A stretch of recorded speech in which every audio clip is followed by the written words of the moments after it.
Welcome to the Reggie McNeil Podcast, where we explore what it means to seek God's kingdom here on earth. Join us on our journey to become more aware of and encouraged by God's work in and around us. Well, hey, gang, I'm here with Larry Stoess from Louisville, Kentucky, a special part of Louisville. Larry, tell us where you are and a little bit about your context and your ministry there. Yeah. Well, Reggie, it's really good to be here with you today. I always enjoy spending time with you. We are here in the northwest corner of Louisville in a little neighborhood called Portland. Yeah. Portland was founded in 1811, about 50 years before Portland, Oregon. So we like to think of ourselves as the original Portland. Yeah. And it's very historic and an area that's undergoing a good bit of change, right? Yes, sir. Portland has had its different cycles of change, like many urban neighborhoods in the 60s, 70s, experienced a lot of disinvestment as people kind of did the upward mobile track out to the suburbs. A lot of redlining here in our neighborhood left a lot of disinvestment. But here recently, as is the case across America, many cities are experiencing revitalization, renaissance in urban neighborhoods, and Portland is getting its share of new folks moving in. Old folks that have lived here for a long time are very proud of the neighborhood and glad to have some new folks showing interest in our home. Well, and when I met you some years ago now, a lot of this change had not started yet, but you were anticipating it. And so you planted a ministry right smack dab in the middle of that area. Tell us about that. Sure. Reggie, my wife and I moved to this neighborhood in '99. Wow. We came here to work at a little after-school program with children and youth ministry. And I remember when we came, Kathy and I sat here at the kitchen table, and she said, Larry, I think we can live here about 5 years, and then we'll move on. Wow. And it is over 20 years later, and we can't think of a better place on the planet to live than this neighborhood. Well, you've invested so much. I mean, it really is home. Yeah. Yes, sir. And we have our share of challenges. There's about 13,000 of us that live here. It's a very racially diverse neighborhood. The median household income is about $21,000. So we have a lot of economic challenges and a lot of housing needs, and so it's been an interesting place to live our lives and do our ministry. Larry, obviously our podcast is about kingdom work, and in my own perspective of kingdom, it's about helping people discover the life that God intends for them. And so these folks here that you moved in to be, you don't, as John Perkins said, you don't commute to your ministry, you live right in the middle of it. And you made that decision to be an incarnational presence. And I know there's several aspects of this, but I want to talk about, your kingdom work, helping people live better lives. $21,000 a year, my gracious, there's a lot of need there, but especially your ministry around the Table Café. I just think it's a fabulous story, and I want you to tell it. Well, thanks, Reggie. When we started planting the church, we planted a church out of the nonprofit center where we were working with children and youth. But we wanted to have a church that cared for the community, that we were more interested in community development than congregational development. Which is a kingdom-centric approach as opposed to a church-centric approach. You didn't start your church with the idea of building a great church. You started your church with the idea of building a great community, which is very critical that we get. Okay, rock on. Right. Well, I'll just say this, many church planters will think about attractional models of church, and I think we were probably, would be termed more unattractional. We didn't even let people know we were doing it. What we wanted to do was spend time together and put in the center of what we did this heartbeat of worship and prayer. And then out of that, seek ways to bless our neighbors, bless our neighborhood. We wanted to love God, love our neighbors. And the way we do that here, Reggie, the way we love our neighbors is loving our neighborhood side by side with our neighbors. Yeah. Yeah. So anyway, we're listening and praying, and we're asking our neighbors, what is the felt need? What's going on here? What's missing? How can our church, how can we bless you? And what we heard over and over again was issues of food insecurity. Yeah, and about what year? Give us a time frame for this. This when we're talking about the Table Café, it was 2012, 13. Yeah, I thought it's coming up on a decade in the next year or two. Okay. Right. The table launched in 2015 is when we opened.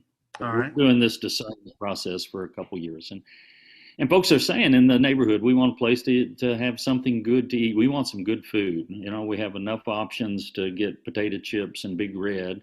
We've got enough Family Dollars. We got enough fast food restaurants. We want a place to get some real good food at an affordable price.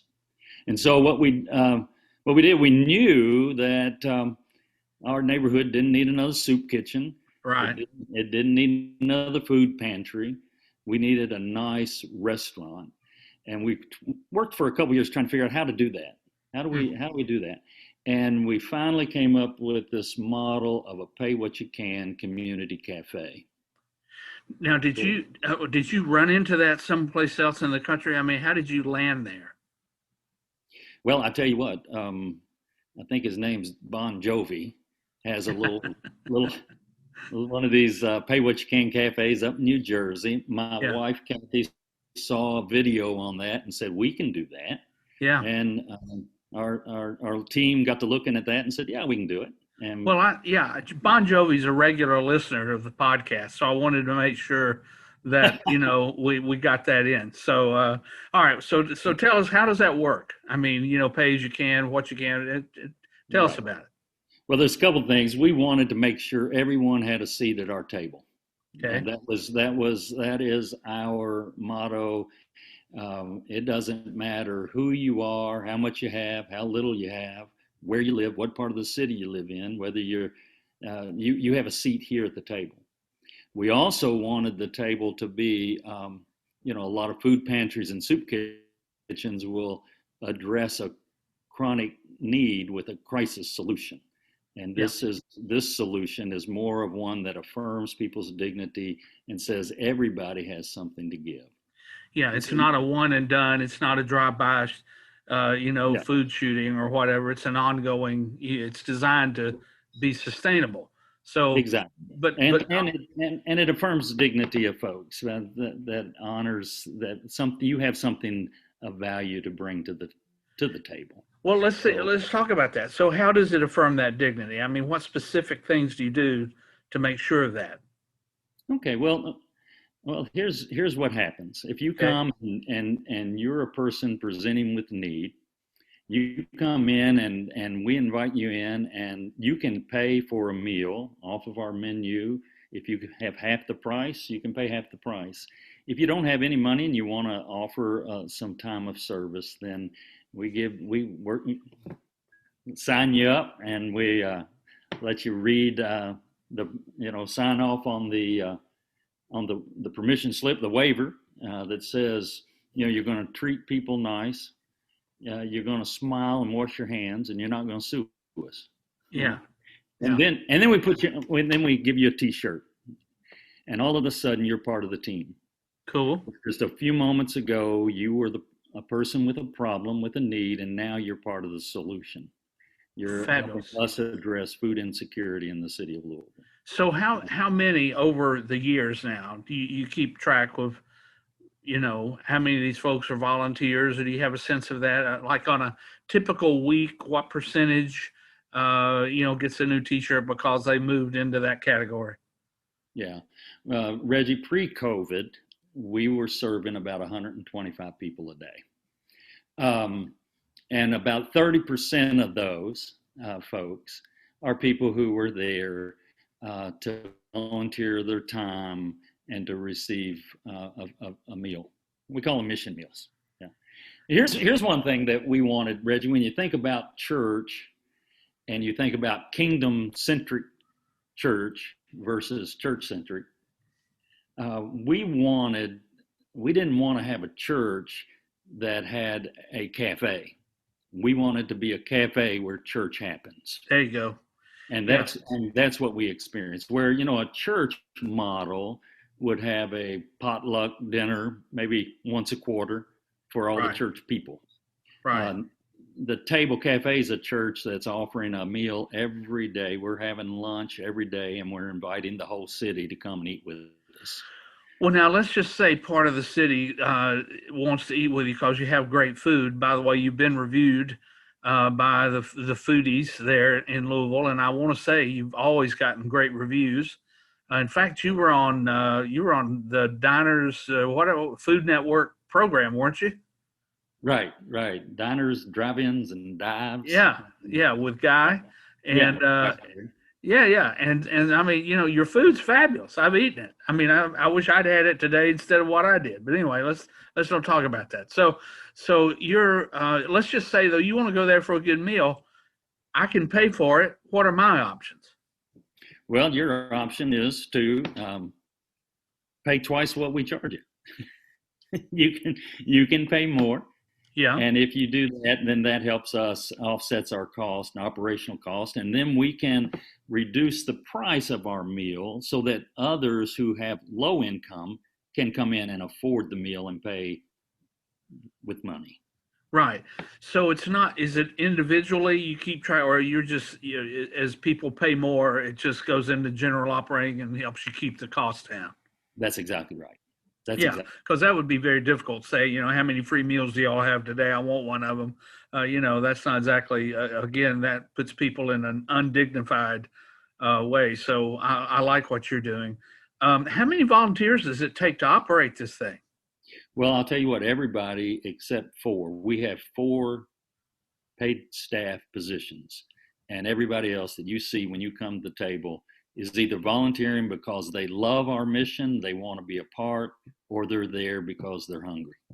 Yeah. I was there when you opened, and I mean, it was a great experience. And I remember there's one story, and you may not even remember it, but there was a woman who came to you right after you opened and asked what your hours were, and then asked how long she could stay. Do you remember that story, or am I making it up? You might be making it up. I'm sure it was a good one. Well, it's a good story then. Let's just pretend it's real, because your response to her was, well, you can sit here, as long as you want. We're open till 2 or whatever it is. And she said, well, that's great, because there's nowhere else to sit down in our neighborhood. I mean, you provided a watering hole, but more than just food. Talk about some of the other things that have happened as a result of people being able to just be together and kind of knit the social fabric of the neighborhood there. Right. Reggie, we get asked a lot when we're going to open another cafe, and I always tell folks we're not in the restaurant business as much as we are in the community business and the community development business. And we have created a place for folks to come and share in our community life. As a matter of fact, that's what we put on our T-shirts. On the back, it says, come and enjoy the flavor of our community. And so we've created a place where church does happen. Yeah. And I have been surprised at how many pastoral conversations I can have with folks, how many opportunities I have to pray with people. We even have evangelistic conversations, but they are natural. They're not forced. They are just come out in a natural way, doing life together, washing dishes together, cutting carrots together, sitting around the community table together.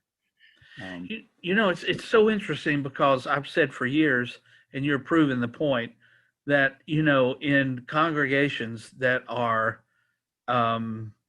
inclined like yours, that have a mission or the mission of God's kingdom actually has you. I mean, it's grabbed you, and so you're partnering with Him in His redemptive mission in the world, which is where this stuff happens.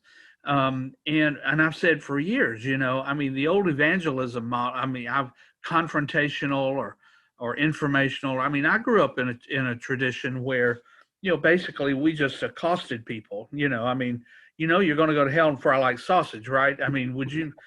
Is that really where you want? I mean, and then it's a horrible pickup line, and no, we couldn't figure out why no one wanted to go home with us. I mean, are you kidding? So, what you're saying is, in this world, in an incarnational presence, it's not a confrontational over the counter, over the table, face to face. It's a shoulder to shoulder conversation or working together, cutting up carrots or something. And I like that. I mean, goodness gracious, it just makes more sense. Right. And it creates a real life situation where we are doing life together. We're being the church, not just on Sunday morning or Wednesday night. We're being the church together all day long, every week. That's right. And whether or not you can gather for worship services on COVID, you're gathering every day at the table and expressing, and your work is your worship, part of your worship, and your good, rightly flavored green beans or your praise offering to God. And so, well, let's talk about another initiative that's under, or anything else about the table you want to cafe that you want to say. Well, Reggie, I think we've said it. Okay. Well, I want to talk about something else. It's emerging, and it's coming out of again some of this gentrification that's going on, that's impacting you just like it's impacting every urban area where there's some renewal, displacement of folks and all that. So you've got something called a Promise Housing Plus. Is that what you call it? Talk to us about that. Right. Well, we foresaw gentrification coming long before the developers and speculators noticed our neighborhood. And so very early on, probably 10 years ago or maybe more, we knew we needed to help our neighbors become homeowners before property value escalated.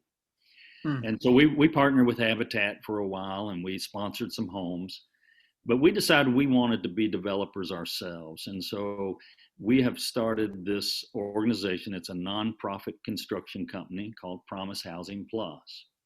We're purchasing houses from the city government, from the metro, Louisville, that is houses that are on the demolition list. Wow. And we buy them for $1. And you can't push them lower than that. Come on, Larry. The last one we bought, the guys working on it said we paid way too much. That makes sense. Yeah. Yeah. We need the government to give us 50 cents back. We paid far too much. A house a buck. I like it. A buck a house. I like it. Yeah. Let's start this nationwide. Here's what's interesting. We have had folks who donate to our church. We have a small membership church. We quit counting members a long time ago. Well, that's not the scorecard's not how many. It's about impact. Right. And so we got about 30, 40 folks that worship. Yeah. You're not worth fooling with. You don't matter much. Yeah. Right. And what we decided, was like, instead of trying to break the 30 barrier, we decided we would see how many barriers the 30 we had could break. There you go. This housing barrier is a big deal for us. Yeah. But we have donors. I mean, for the little church to operate, we have donors who help fund our mission. And what we've done is asked a few of them to contribute to Promise Housing Plus. So they'll work up and give us about $60,000. We'll buy a house for $1. We'll put the rest of it in renovation. And then we sell that house to someone in our neighborhood, someone from our family or in our relational network that cannot access housing in traditional ways. Wow.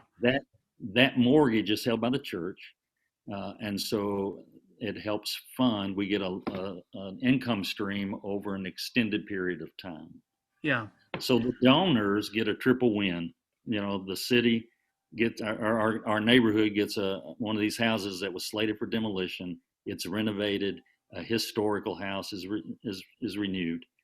A homeowner, a low income neighbor becomes a homeowner, and our church gets a little income stream. Well, tell me, so you said interest rates. You have financial advisors and people who give you guidance on this, or does this fluctuate depending on how many donors you've got in the pipeline, or how does that work? Right. Well, we have a few donors that are interested in meeting housing needs in our neighborhood, and so they've helped us design this. And put this into place. So is 60,000 a typical mortgage? Yes. We've had one for 50, and this next one we've got up's about 65. And I mean, this is brand new, right? I mean, this is just now. I mean, not brand new idea, but or how many of these have you done? We are working on our third one. One, yeah. So, which with big, a lot of times I think ministries and churches they feel like they need to make a really big splash, and and for us, we celebrate small beginnings every chance we get, and we know that we can make an impact in our neighborhood, the size of our neighborhood. If we do one house a year and create one new homeowner a year, it will make an impact. It'll make a generational difference in that family's life. That's when I want to hear you. Kingdom thinking has a longer timeline in mind than the fall program. I mean, because you're talking about people's lives, and you just said it, generational impact. Because so many of the issues, the societal issues, are so intransigent, just we can't seem to move the needle on. It's because we throw money at it with a 6-week turnaround or a 6-month turn, where we've got to look at this thing for the long haul. And typically, honestly, the Bible's full of this, of kingdom investment that takes longer than one lifetime, even to show up. So, it's like the folks that plant oak trees, and know that their great grandchildren, will enjoy these oak trees. They're not going to be able to have a picnic under them, in their own lifetime. So that really takes a commitment and is a long haul. And you're changing the trajectory of families over generations by this. Now, are these 30-year mortgages, or you have different plans that people can opt in or out of? Yeah, these are simple interest, like 2%, 3% interest, simple interest. So a family can get their mortgage paid off in 5 or 6 years. Okay, wow. See, I wanted to bring that out because, again, the folks that you're dealing with, to talk to them about a 30-year mortgage, it's like, what? I mean, these are folks living day to day. 30 years is like eternity, and so good for you. And they can accelerate with your plan. If they're able to put more money or all along, they can accelerate their mortgage and get out much sooner. Well, I really like this, and I suspect we'll have some listeners that may want to contact you and talk about this. But there's one other thing I want to. Is there something else about that though before I move on to our last deal? Well, that's good. Let's move on. Well, I'm just we've got so much we could talk about, and but I just want to tell our listeners that you've got a book coming out this fall, and we're doing this in March of 2021, so you may be listening at a time that's already out. But what intrigued me about your book, having the chance to look at it some, and what's the title, by the way? The title's called Think Red. Think Red.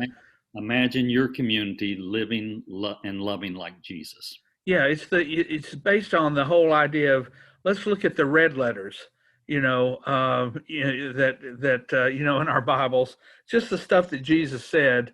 And that gives us plenty to chew on. And as a matter of fact, I grew up in a tradition where I bet you 8-1, I heard messages from Paul and or from Old Testament prophets versus some of those red letter instructions or comments by Jesus. Most of the time, simply because they were so challenging. It's like kryptonite. Let's don't touch that. Let's just tell people Right. how to be nice people, and come back next week.